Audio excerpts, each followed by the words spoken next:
Ladies and gentlemen, thank you for your participation in today's symposium at the United Nations on human rights violations perpetrated by Russia on Ukrainians. Frankly, I believe this symposium should more aptly be called Russia's genocidal war on the Ukrainian people. In particular, I want to thank and honor the brave women and men from Ukraine who joined us here today at the United Nations for courageously telling their horrifying personal stories of physical and psychological torture, sexual violence, deprivation, mass deportation, and indoctrination of children, and other disgusting crimes that were perpetrated against them while under Russian occupation and captivity. Moreover, these repulsive acts were far from isolated incidents. These violations, tortures, and killings continued to be done systemically to all Ukrainians under Russian control and captivity.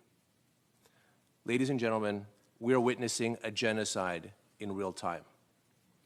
We cannot stand by as the world did 90 years ago when Soviet leader Joseph Stalin and his enablers starved the Ukrainian nation to death through the Holodomor and then repopulated Ukraine with ethnic Russians. Today, we must give Ukraine the weapons it needs to win the war.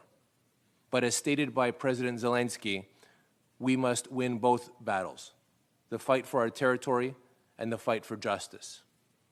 For justice to be brought and for Russia to change, the United Nations must immediately establish an international Russian war crimes tribunal that will bring to trial and condemn the crimes of the Russian leadership who, like the Nazi regime, have indoctrinated their people to believe that they are serving the interests of Mother Russia by killing and torturing Ukrainians. The Russian elite deny the very existence of a Ukrainian nation and seek to destroy it. Until the Russian people see that the world has put them and their leadership on trial, they will continue to believe in the lies being propagated by Moscow. A UN war crimes tribunal, akin to the Nuremberg trials after World War II, is vital to bring the Russian political, military, and economic leadership to justice, as well as those organizations and individuals, both within and outside Russia, that have enabled this war of aggression and genocide.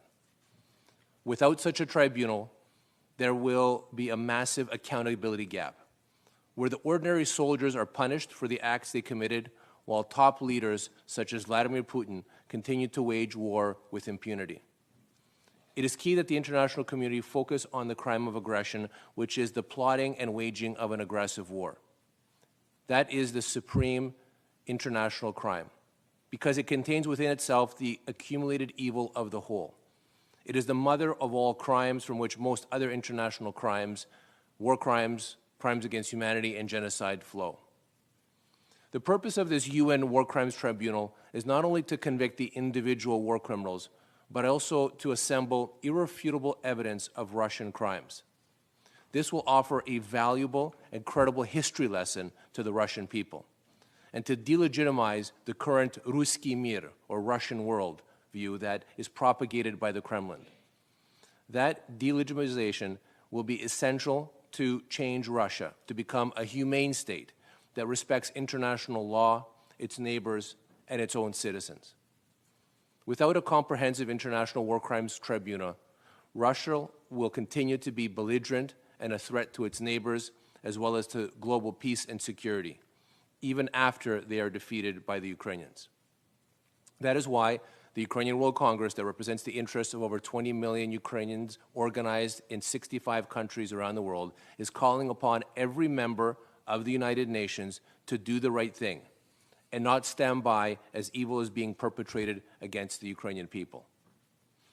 And on this one-year anniversary of Russia's unprovoked, full-scale, brutal invasion of Ukraine, and 9 years since the beginning of Russia's war in Ukraine, we call upon the United Nations General Assembly, who's gathering tomorrow, to vote to establish an international war crimes tribunal to bring the Russian leadership and their enablers to justice. Thank you. Slava Ukraini.